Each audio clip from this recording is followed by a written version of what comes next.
Welcome. Thank you all so much for joining us tonight. My name is Meg Tucker. I'm the program manager here at the Bryan Museum, and I had the honor of curating the Kermit Oliver exhibit. This is Kristy Oliver-Pullings. Hello, nice to meet you. Thank you guys so much for coming out. Y'all are beautiful.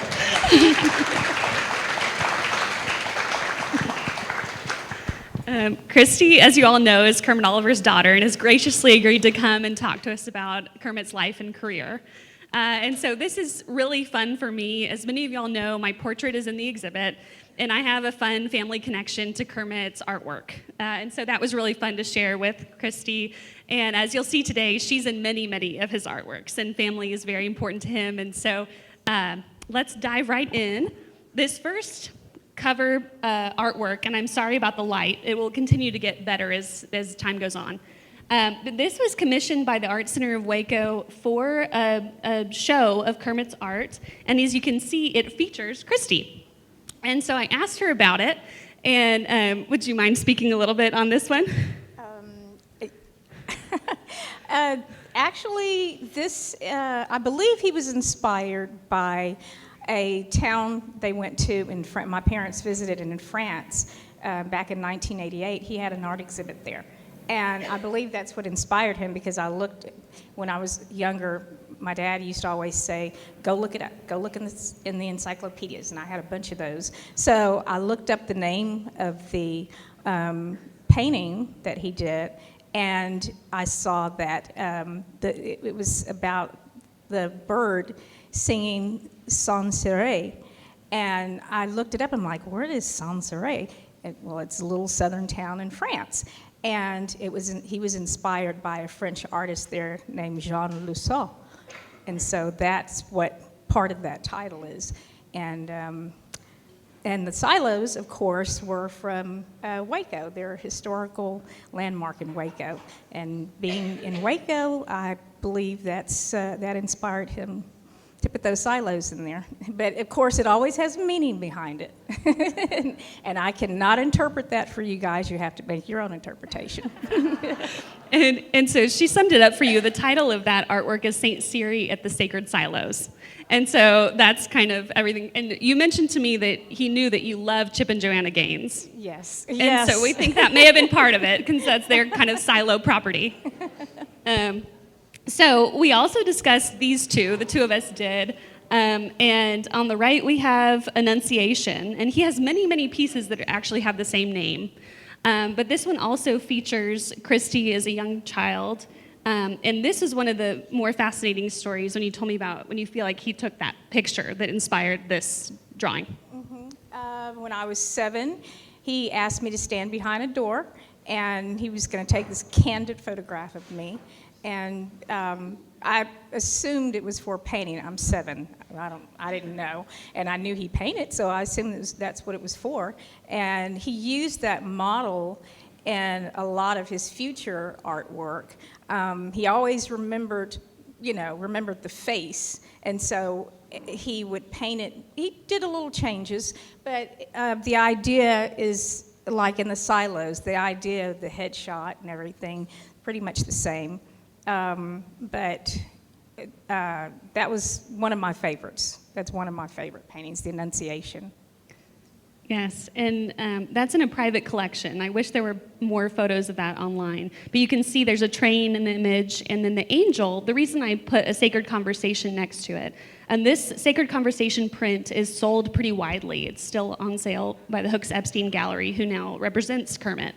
But that angel is a version of the same angel. And so we wanted to include those. And if you know about Kermit's work, you've seen that angel before. So it's kind of interesting that we have those motifs continuing.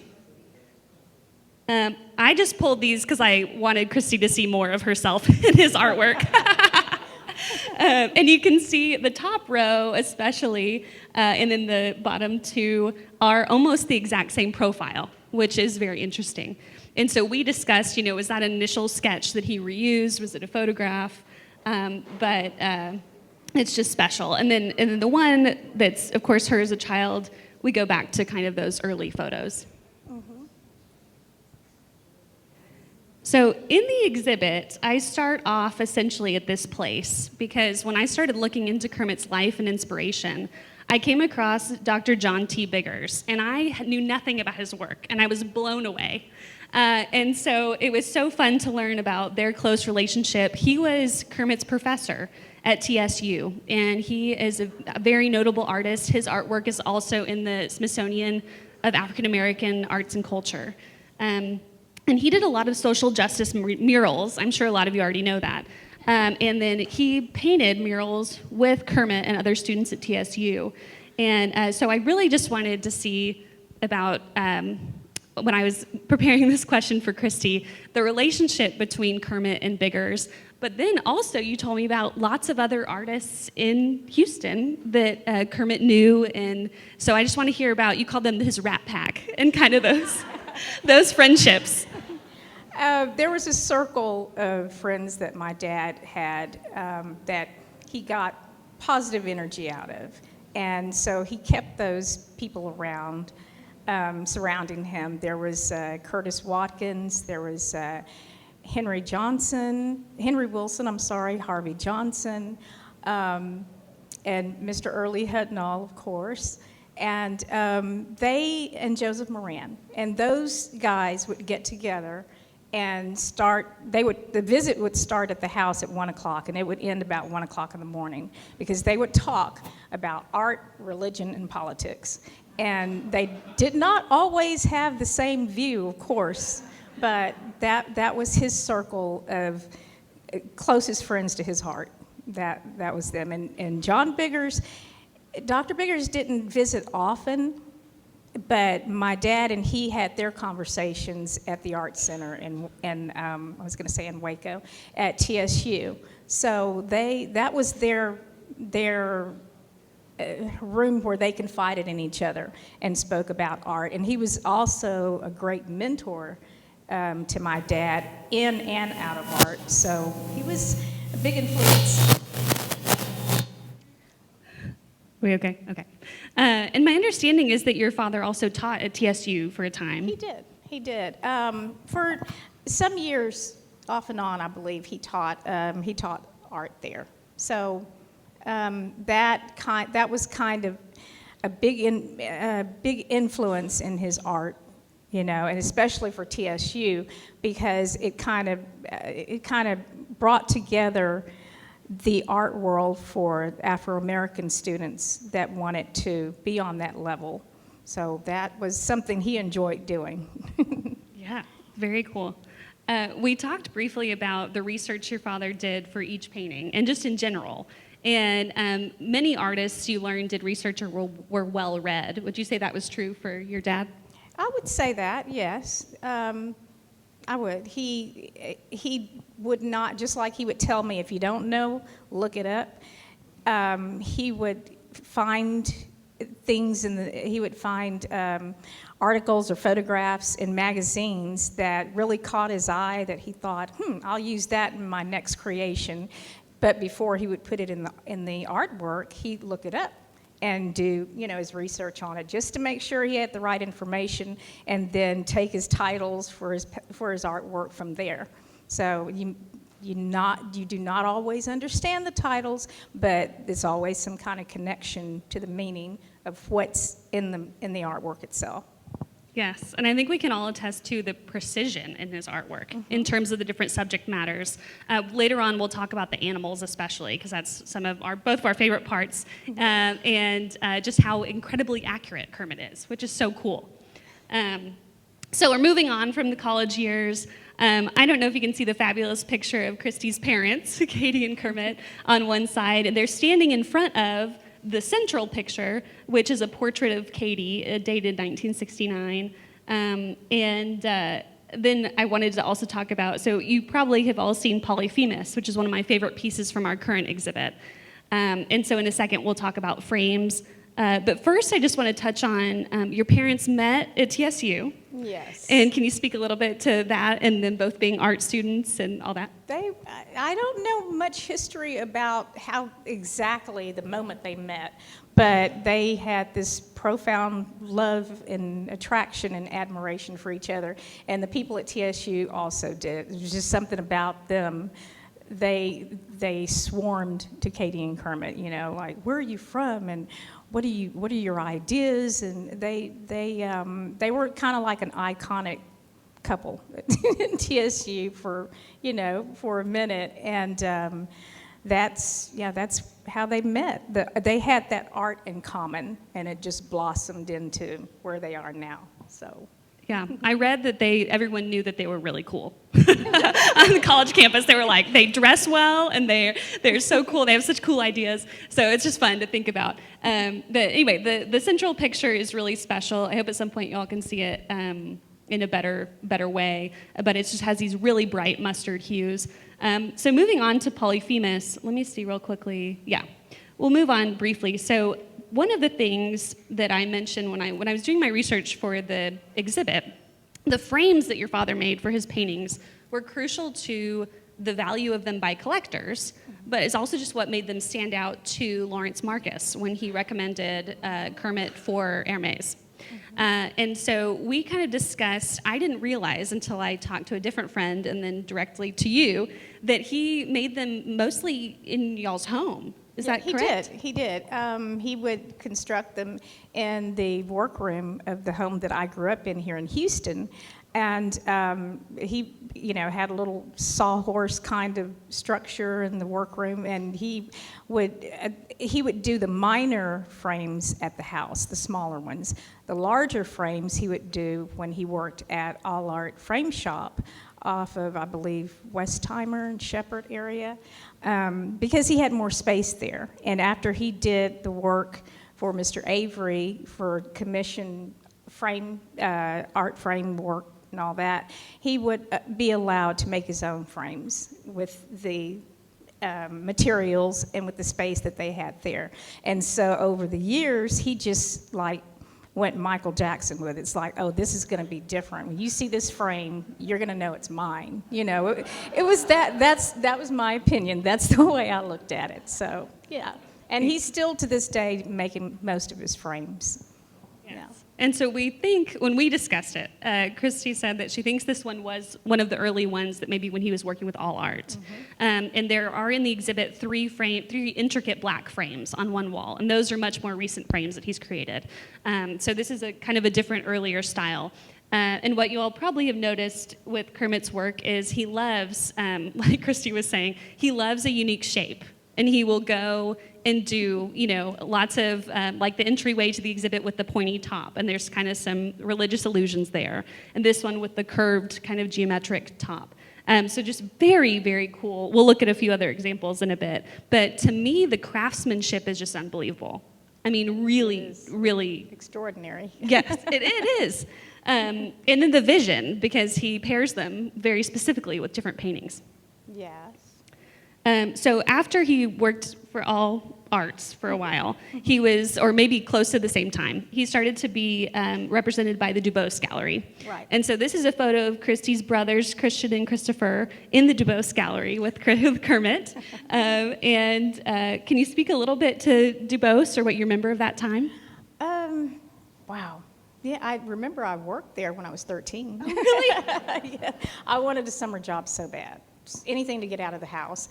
And so they said, hey, well, if your parents let you, we'll let you work here as a receptionist. And, I did some little odd stuff at the receptionist desk and answered the phones. But I remember I didn't go to any of the exhibits at that time. I was probably babysitting my brothers at the time. But I remember being in there and seeing them get everything started and, getting everything set up. So it was fun. It was fun for me. Did your dad ever tell you about any collectors or sales or anything? He didn't. I don't think he thought I would understand the dynamics of what was going on. So he didn't really volunteer any information and say anything unless I asked about something specific.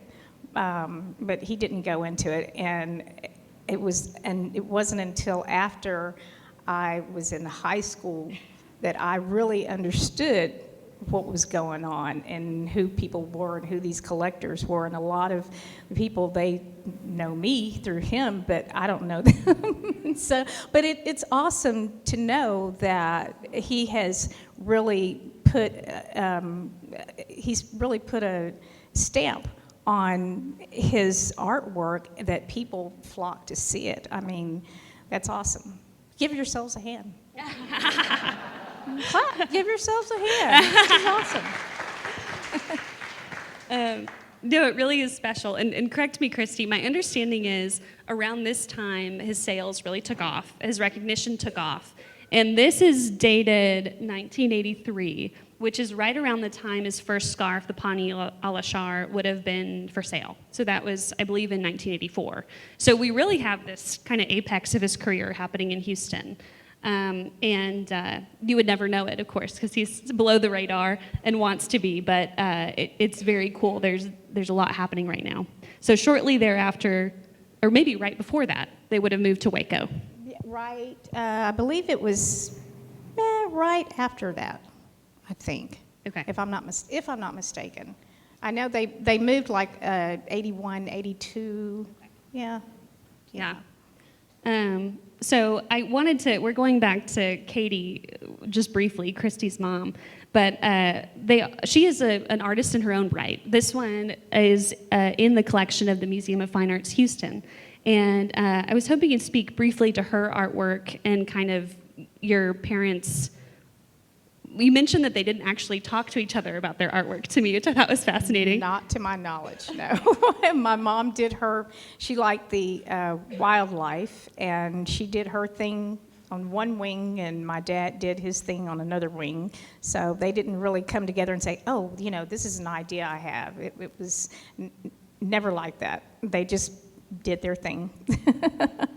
Yeah. It's fascinating. But this is a really beautiful piece, and I love the idea of these two artists having their own thought processes in different parts of the house. I mean, that's, how it was.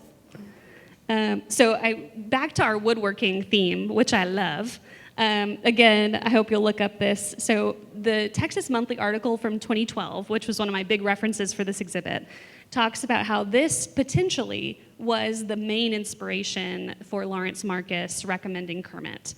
The way that the frame centers around the animals and the way that Kermit worked from the inside out, he thought emulated the way you would approach a scarf design, with the border of the scarf keeping in mind while you're working on the image.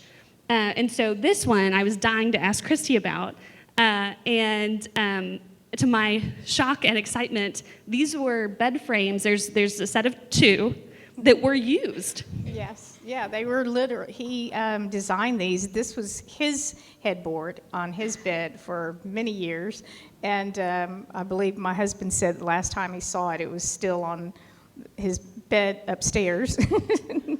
And then my mom had her own headboard that he made. It was a figure of a woman in a pink dress, I believe, flowing as if she was walking on air or something. It's really pretty. It's really beautiful. And we think that's Christopher on our right-hand side. So there are lemurs, there's a squash.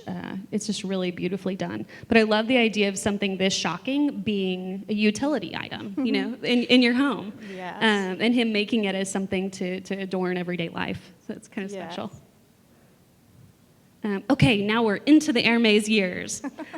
So as I mentioned, at the Dubose Gallery, Shelby Marcus, who should definitely be named, Lawrence Marcus's wife, was a patron of Kermit and was probably very instrumental in also encouraging Lawrence Marcus to suggest Kermit to Hermès. And so we have this introduction being made. I have a picture of Dumas, Jean-Louis Dumas, who was the head of, I believe, the U.S., overseeing the U.S. Hermès at the time. And so he actually came, and I didn't know this. Kristy told me he came to Houston, Texas. So I'll hand it over to you for that. So my dad picked me up from school one day, and I believe I was in high school, just getting into high school, maybe junior high. And he had this gentleman in the car with him. And so they're talking, whatever they were talking about. obviously scarves, and going back and forth. And so he had picked the gentleman up from the airport and was taking him to his hotel. And so when the gentleman got out of the car, I asked my dad, I said, who was that guy? And my dad told me that it's Monsieur Dumas from the House of Hermès. And I'm like, okay, who is that? And so needless to say, not too long after that, the scarves started, coming. And he's like, remember that guy that was in the car? This is the guy that was in the car. And I'm like, oh, wow, how awesome. Yeah. No, and I love it. So I said Houston. It may have been Houston. Well, I guess it was Houston because you remember him, you picked up from school. But I love the idea of so many of you all probably know this. The Hermès company is kept directly in the same family since the mid-1800s, which is bananas. And so this guy could have sent any one of his underlings, but he went in person to meet Kermit and talk to him about this design, which is so cool. And so the Pani al Ashar was the first design, and in my opinion, it is the most simple of all the designs he made. And when you look at the Hermès scarves, as you can see in the video in the exhibit, each color in the scarf is another plate that they put over in the printing process. And before this, my understanding is the maximum number of colors they used in the scarf was 5 or 6. And you said you remember that he was told you need to tone the colors down, Kermit. But the colors is what made the scarf, right? Yeah, so he's like, no, this is my scarf. These are my scarves. You asked me to design them, so I'm going to do what I have to do to make it happen. And in Kermit's scarves, for reference, he uses 40 plus colors. So that's more than 40 slides a scarf. But what's interesting to me is even though they told him not to, this has the least amount of detail as the rest of his scarves. So clearly what he was doing was working. They were selling. Exactly.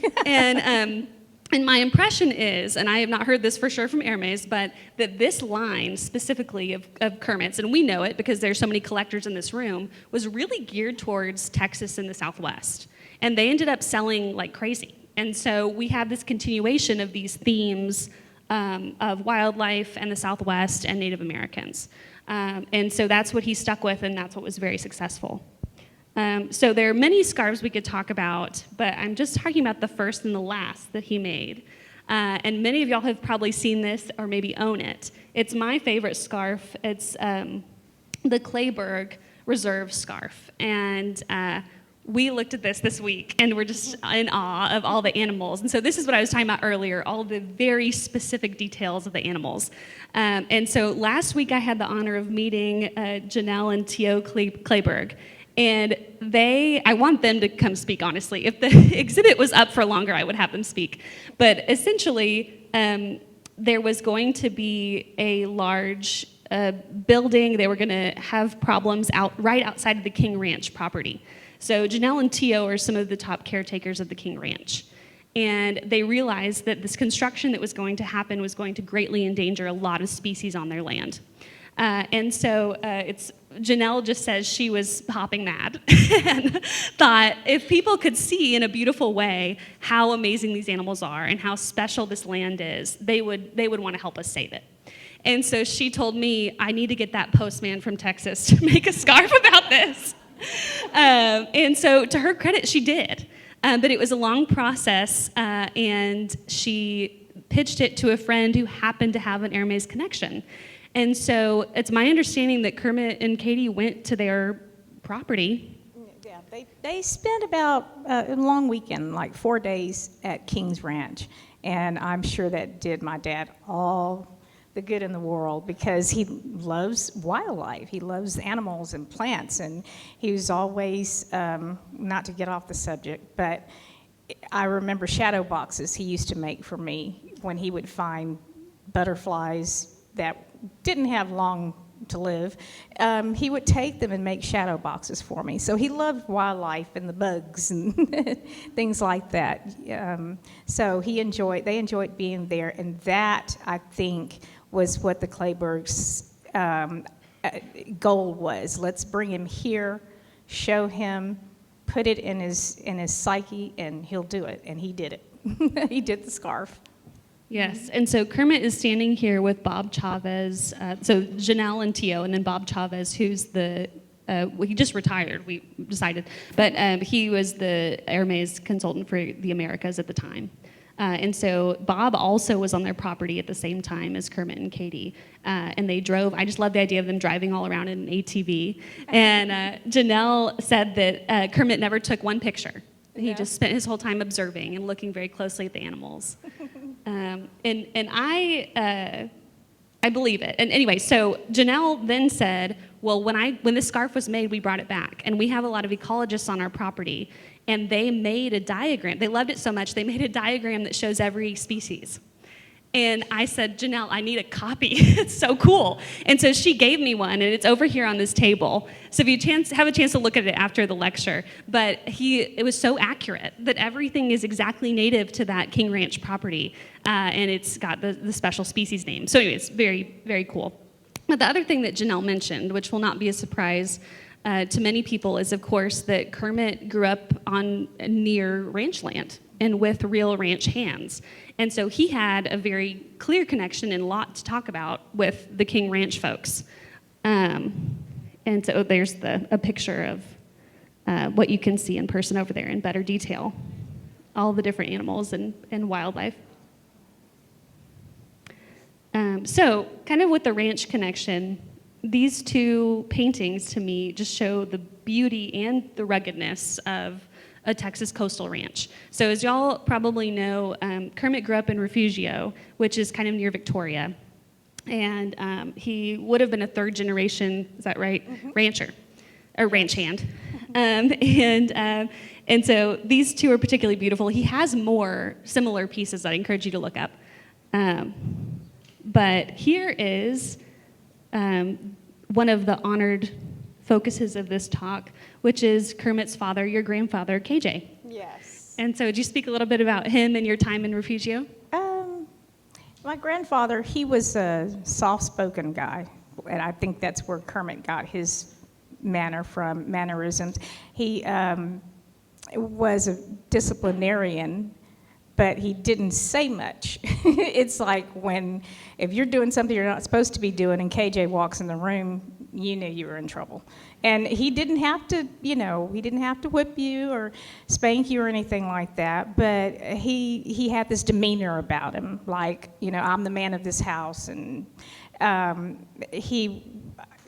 I remember when I was little, I didn't do the girly stuff with the girls. I didn't go out and polish my fingernails at the time and get my hair done and all that.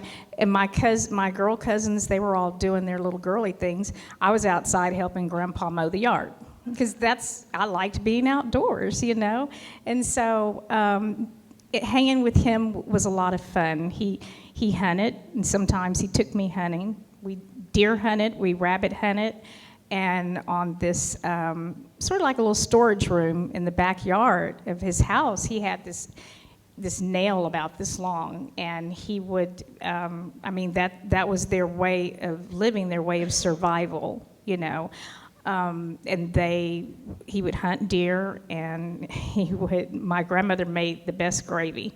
They would cook the deer up, and it was just good, but it was wholesome. That was farm living, You grew your own vegetables, you raised your own cattle, and you hunted for your food. And it taught me a lot. It taught me a lot of discipline and to appreciate what I have. It was a simple life, but it was a good life. And my grandfather was he was the king. He was the king out there. He was a deacon at the church. For the elderly, he was his own Uber driver, if you will. He would go and pick up the elderly or the disabled, take them to church, take them to buy groceries, whatever errands they needed. He was there. He was an awesome guy. Awesome guy. From the little that I've read, he was a caretaker and a leader in just about every way. Yes. So he was one of the top ranch hands at the O'Connor Ranch. And there's a book, it's the size of a coffee table book, but it really reads more like I don't know what, it's wonderful. But it's called Crying for Daylight, and it's about coastal cowboys. And KJ's featured and has a lot of good quotes. And it's clear to me that he was very bright. And also, he's on the same page as a big paragraph about how important the top ranch hands are or were, and what power they had, and what all they had to oversee, and how long the days were. I mean, it was hard work. So he was the real deal. And I think about, we got KJ here on a horse. I think about all the amazingly striking horses that Kermit does, and he's painted a lot of them. And so I kind of think about Refugio and KJ when I see that. And you mentioned that your parents did ride some. They did. In the summertime, whenever we would go and have more time to spend with my grandparents, my grandfather had a horse named Papa. And he's a beautiful horse. And so we would all take turns all the grandkids would take turns riding Papa. And I remember him having other horses that I don't know if maybe he shared them with friends, acquaintances, and family members. But my parents and my uncles and aunts would go and ride the horses throughout the country area, maybe McFadden, a little bit outside of Victoria. They had their little honey holes where they would go and ride the horses.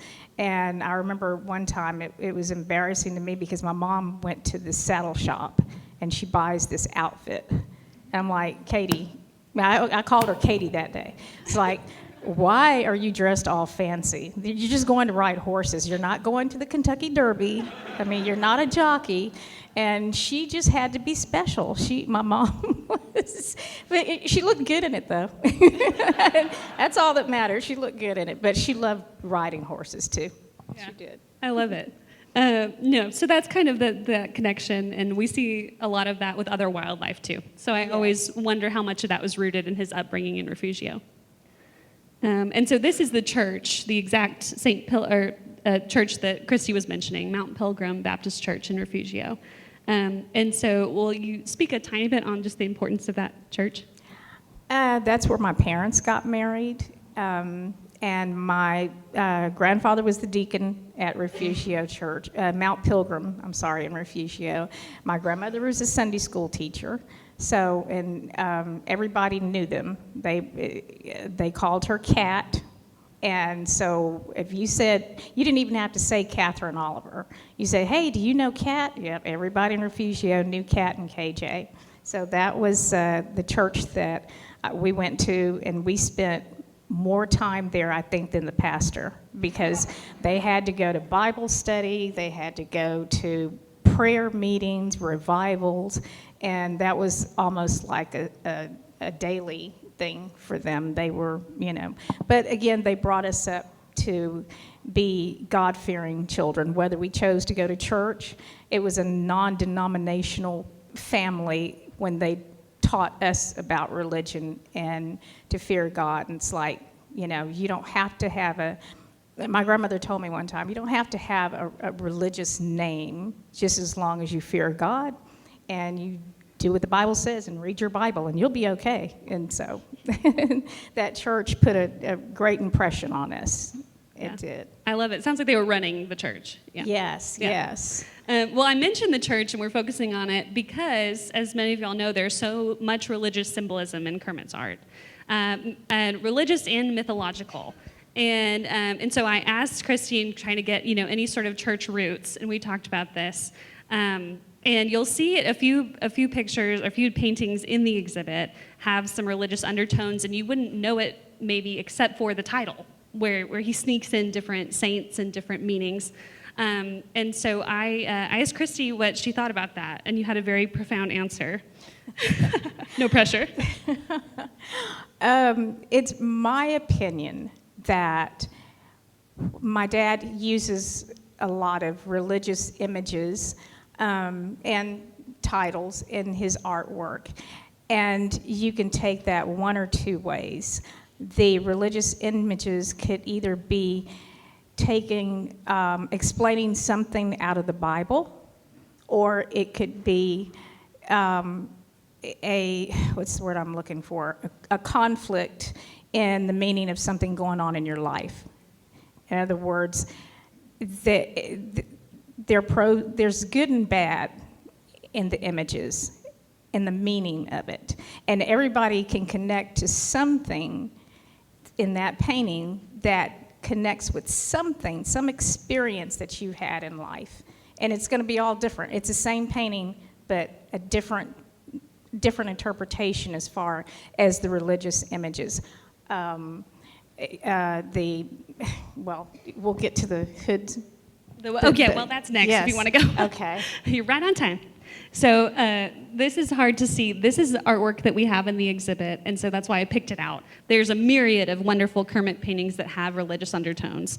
But this one in particular is called Semana Santa, or Holy Week. And I initially did think that the figure that's on our side of the screen in the black hood in the painting could be a KKK reference. And then a colleague of mine mentioned, well, in Spain, for Semana Santa, they wear those black hoods. And so this is a picture right next to it of an actual procession in Spain with the hoods. And so in terms of, and it could be a commentary on both. That's part of the playfulness of it. Right. But it is just amazing to me that Kermit did all this research. I mean, I had no idea. I went down a rabbit hole of what they wear in Spain during Holy Week. And so anyway, I'll turn it back over to you. This is a perfect example. The black hoods in Spain, someone can interpret that as being a sign of death, maybe. Someone else can interpret it as being when God says that a woman's hair is her crown, and it says in the Bible that you either cover your head or you wear your hair. Your hair is your cover. And that the black hoods can also be interpreted as a covering for females, because in the Mideastern countries, the ladies cover their heads. They wear the black veils and the long black dresses. So that's another example of the religious images. It can be a good thing, it can be a bad thing, it can mean this, it could mean that. It's just, what it means to you. Yeah, well, and earlier we were discussing the meaning of his work and how a lot of it is very complicated. And you said anything to really keep you looking at it longer and thinking more about what's going on. And I thought that was really cool because it's so true. But he doesn't even have to ask us that because they're so interesting. I want to stay there longer and see what it means. There's a lot of very positive and very negative symbols in that painting especially. And so I think the more you'll see other of his artwork, there's similar through lines. And some of them are much happier and some of them are much darker.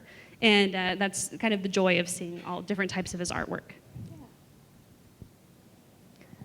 Okay, so this is a still from a great interview, or I guess it was a Q&A that he did at Hooks Epstein Gallery in 2023, and that's Dr. Alvia Wardlaw sitting next to him. So she was the curator of the 2005 Museum of Fine Arts Houston exhibit featuring Kermit, and the book that's right next to them, the cover of it was the inspiration for the entryway into the exhibit here at the museum. But she has so much amazing commentary on his work and his life. If you're able to get a hold of a copy of that, 100% do it, because it's incredible. And it ended up being my Bible for this exhibit.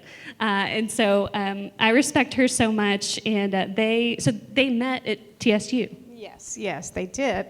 I don't know exactly what year he was in college when they met, but they kind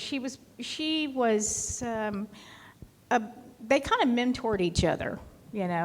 She influenced him, he influenced her. She's still a great friend of my parents and goes to visit as often as she can. But I speak with her often now, so whenever something comes up like this, I'm like, Alvia, what do I do? What do I say? And so she's been mentoring me, as well. So she's an awesome friend and confidant of my parents. Yes, and she's now the department head at TSU, her alma mater and Kermit's alma mater. So just a really phenomenal person and very impressive curator and art historian. So I have a clip of their talk together, and then I'll kind of summarize it, and that'll end our talk today, and we'll take a few questions. So let me see if I can get this to play the clip. What I'm trying to say is education for me was an individual thing. The world gave you all the information that you needed. But as you make a choice of what is going to reflect and define you, and that's what I did. And it created a lot of problems. But you've continued. But I continued. On this path. And as I said, it was an encouragement. I don't want to get overbearing here. You're not overbearing in the least.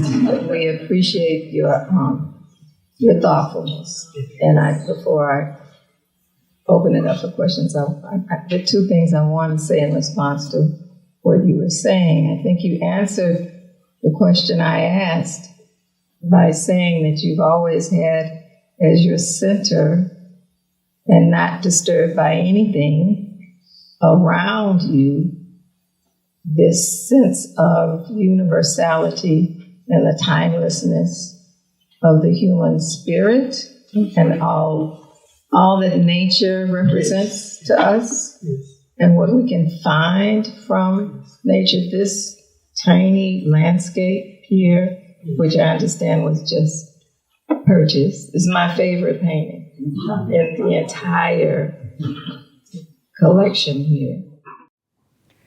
So it was a very quick, small excerpt, but what I was hoping y'all would take away from this is, A, that in college, even then, Kermit's spirit and what he showed in his artwork was he walked to the beat of a different drum, and he got some flack for it, and he moved forward with his ideas and did a lot of very cool work in college that went directly into his career.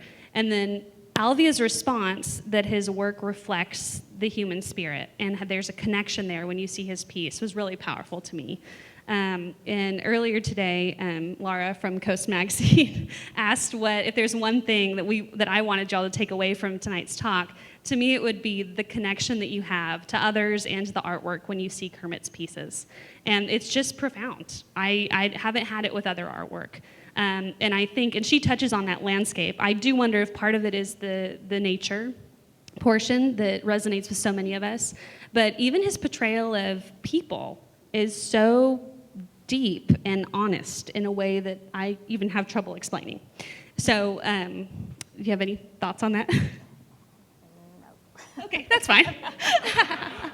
You said it beautiful. Well, thank you. I'm embarrassed, but it's all because it's so true. It's just very vulnerable, but I'm really moved by his artwork. So that's really it from us, but thank you all so much. We'll open for questions now.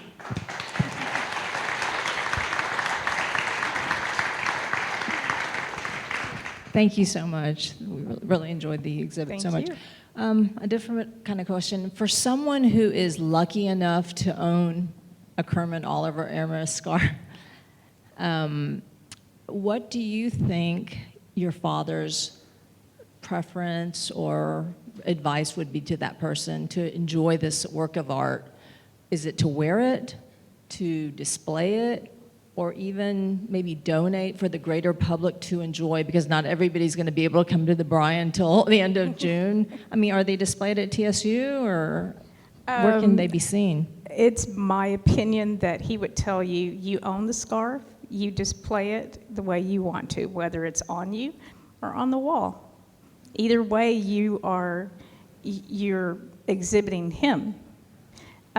There's just so many ways to wear the scarves. I love scarves. So I'd probably wear mine. Okay. All right. Thank you. Thank you very much. Sorry, I have one comment on that. They're not, to my knowledge, all owned by any public institution. So that's partially why seeing an exhibit like this is so important, and why I would love to be an advocate for any public institution, I mean, hopefully us, but to have all 16 designs, because when I was searching for this exhibit, there's not a central location to see them all. And so unless you know exactly what you're looking for or know a collector that has them all, you can't find them. Which makes them super special and very cool, but also annoyingly, I'm like, everyone should be able to see every design. So that's all. I'm fascinated by the process of the creation of the scarves.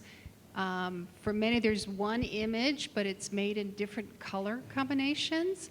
And I was wondering if there is an original color combination for any particular scarf? And then did your father influence what colors were made, or did the Hermès group suggest the colors? I really can't honestly answer that as far as the colors are concerned. He has an original design, and I think that Hermès takes it from there, and they do decide which border they're going to use for a specific design. Like you say, they repeat, it's the same design, different border colors, different colors inside. I think Hermès, I think that's up to them. Gentleman here, and then I'll get you. I've got the mic, you so got I'll go it. real I'm quick. sorry. I'm sorry. I'm going to make a hard left turn, but first of I all, got you. your father's favorite work that I like is the sesquicentennial artwork that he did for Texas. Absolutely magnificent. Thank But you. the question I have for you is that when his circle got together with Watkins and the rest at your house, and they got into these arguments, these discussions, was the most heated debate over art, over religion, or over politics? And I forgot to say sports as well. It was mostly politics. I wasn't sitting in to the discussions. I was usually helping my mom take something to them to eat so they wouldn't talk themselves to death. But it was mostly politics. So these themes are so universal and they're wonderful. You mentioned that the scarves sold really well in the Southwest in Texas. How were they received internationally? I mean, did they pick up on all those universal themes? I believe they were received internationally just like they were received here in Texas. It was because they're so unique. And of course, the colors, I think we're like children. We love color, kids like it just brings that positive vibe, And it was different. Hermès said he needed something fresh, something different. That was it. And people, they liked that. So it's a... I will say something that cracks me up in terms of the Paris sales of the scarves are that members of my family, and I'm sure the collectors here know, there's also a lot of Texans that go to Paris to buy the scarves. And so I wonder, too, about international purchases that are made by Texans. But I agree completely with Kristy that I think the mystique, especially of the Native American-themed scarves, probably drew a lot of interest in Europe. Yes. Can you speak to your father's early life, his childhood and his upbringing? What animated him and brought this art out of him? I think his love of nature and animals, being brought up in the country, inspired him, and he wanted to bring that to other people. He wanted to share that with other people. It's kind of like he was telling his story with these paintings and these ideas that he had. And maybe somebody would say, hey, I remember that growing up, or I remember this with my child or with my loved one. And so he's just painting a story of what he enjoyed growing up, Thank you for your talk. I'm just curious, I read the Texas Monthly article, and I'm wanting to know if you know exactly how many artwork designs there were for Hermès that your dad did. You're speaking of scarves? Yes. I believe there's 18, 17 were made into scarves, right? And one off, so 17, 16 scarves. there, 17? Yes. 17 scarves. Sorry. The 17th, I believe, can be found on some garments, but was never made into a separate scarf, or at least it wasn't commercially made that way. It's called Naturalia. And so it's on one of our text panels in the exhibit, but I've never seen the actual fabric of it in person. Ladies first.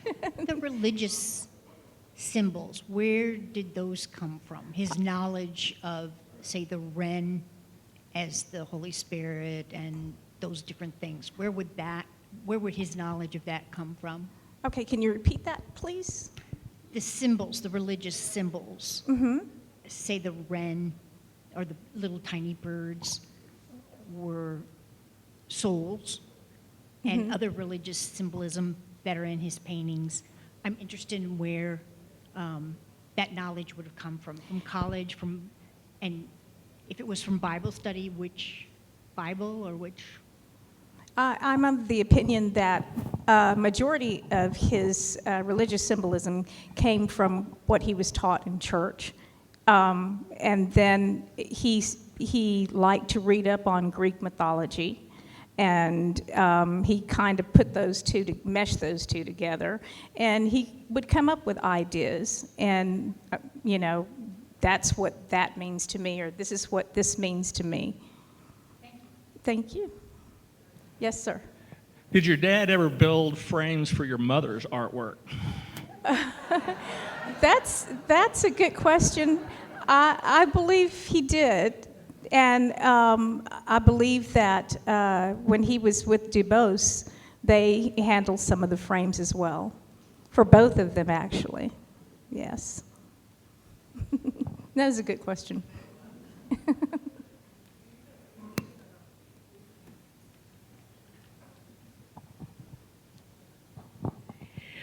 3 questions. Does your dad still paint? He does, not as often, but he does. What does he enjoy painting? What does he enjoy painting? Wildlife. He likes the wildlife. He's passionate about that.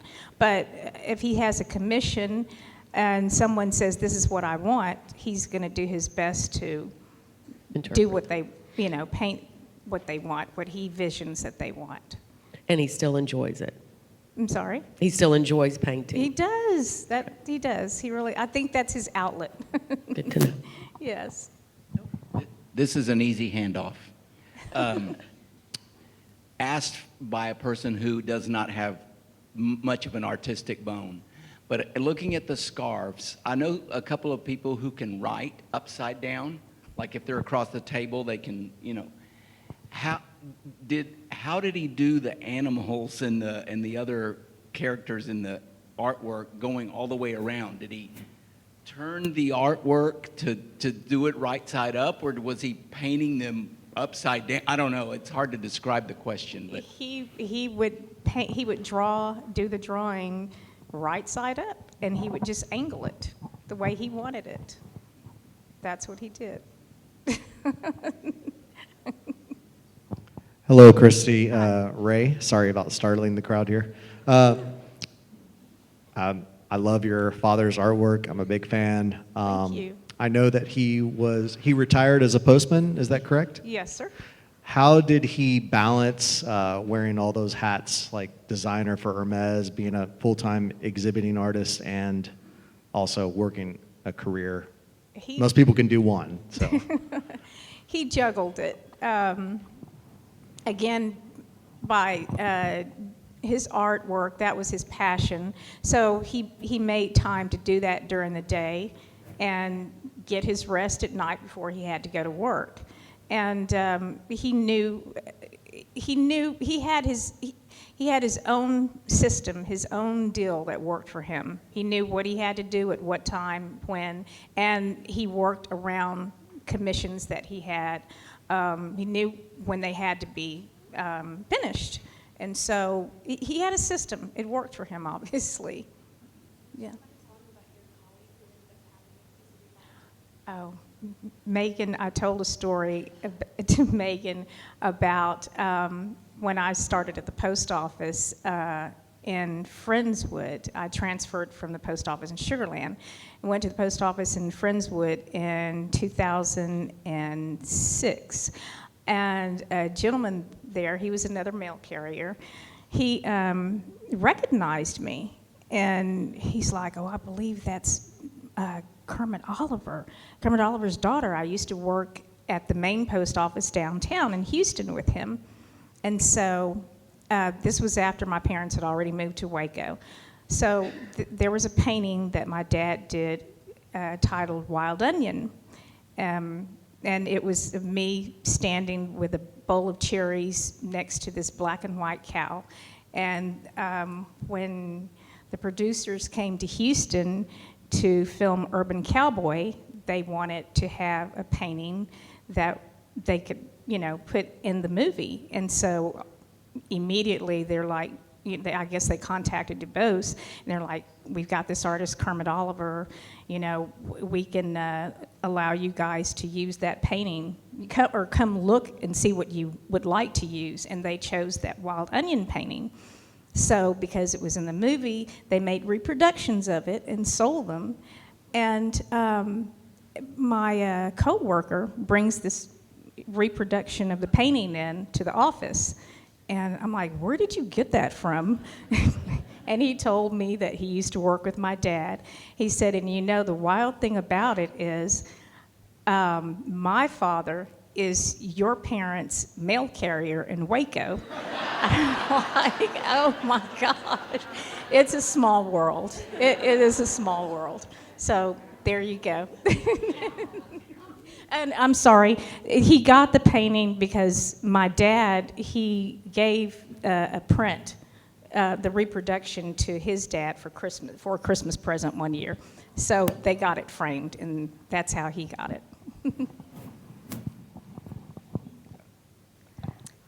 Yes, ma'am. Hi, thank you so much for coming out. I really enjoyed this talk. I'm from Houston, and we stayed around the TSU area. And doing a little bit of reading before this, I noticed he went to school during around the 1960s, an area of like a lot of political and social strife. And I noticed in the showing and showcase, there weren't a lot of pieces that reflected what that African American culture would be in that time. And I know with TSU being at HBCU, he was probably surrounded by a lot of other artists who did social commentary work. And in the exhibit, there were some pages where he did illustrations for novels that detailed slavery and then also the Civil War. I just want to know, how did he reflect this connection in his artwork, and why isn't that so more reflected in what's popular in his work? And then also, a secondary part of that is, do you think there was a reason why he wasn't given options to maybe showcase that part of his life for this collection? That's a tough question.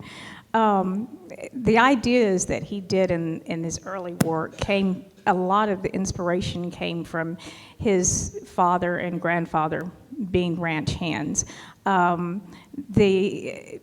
My dad actually experienced a lot of cultural events, for anywhere from racism to political riotry or whatever that went on at TSU, and a lot of that inspired his artwork in the early days. He kept every incident that he ever had to experience, he kept in the back of his mind, and eventually it came out in the artwork. He was always given a choice of what to paint, but people didn't always agree with that, with what he painted. And I believe it was in a time, in a generation that certain ideas were not allowed. So if that helps. I have wondered if he had ever any frustration with commissions, because he did a lot of commissions for primarily white families. And did he ever express that at all? Okay. No. I do think, for what it's worth, and you probably already know this, that the two pieces that were recently admitted to the Smithsonian of his do have undertones of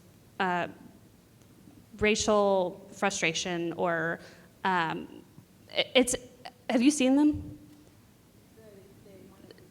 Yes, yes. Like pictures of it. Yes, yeah. Well, I would love to have more discussion about that and see the two books that are on display, which are actually loaned by Doug McDermott, who's here tonight, are some of the early works that would have been done right after, and some of it during his college years. So, anyway. Yes. There is a book called Till Freedom Cried Out about Texas slavery. And Kermit is the illustrator of that book. And it's black and white sketches, and they are very, very powerful, including the cover of the book is a beautiful piece by Kermit. So it's worth, if you can get that book, it is full of his drawings and, you know, the way he conveys the emotion in the slaves through those drawings is so, so powerful. Thank you. Till Freedom Cried Out. And it's also just fascinating Texas history because it's oral histories of slaves who were slaves in Texas.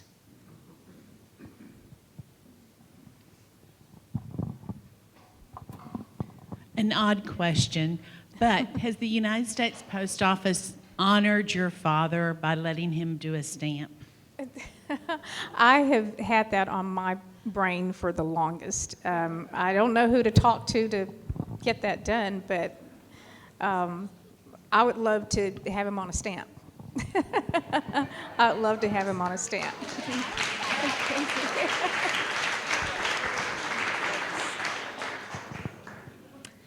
Hi. I know there's a book in work of process about your father's about coming out at the end of this year, and I know he's doing a book tour or something. Can you tell us a little bit about where that inspiration come from and kind of where it's at and what should we be expecting? I have very little information on that book, to be honest with you. I know they're trying to wrap it up, and it's going to be extensive, very interesting, but that's pretty much all the information I can honestly give you. I'm hoping by the end of the year, it'll be out. Yes. We have another one. Another question. Is that it? Ah, here we go. Did you reference at the beginning of the presentation having a family connection to? Yes, I promised my colleagues here I wouldn't make this about me. But here we are. So my grandmother, Mickey Smith in Waco, Texas, was starstruck by Kermit, who had just moved from Houston. And he was doing commissions for families. Well, I don't know if he was yet. I don't know if she was the first. I'm not sure. But she commissioned a very formal, very large portrait of my family on their property outside Waco. But it was probably about 4 years before I was born. And so I didn't make it to the big one, but I have a separate one that's in the exhibit. And it's really lovely, and my grandparents just really valued Kermit, and they were in awe of him, I think. And my grandfather rode horses his whole life, loved being outdoors, and I think they probably bonded over that.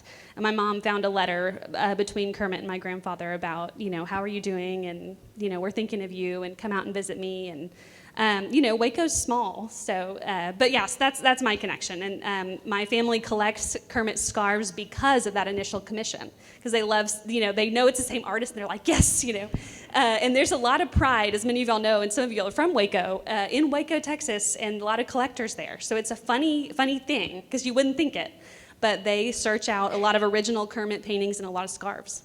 And that's actually where most of the artwork, the scarves are our family in Waco. So thanks for asking. All right, well, we'll close it out. Thank you all so much. It's been a joy.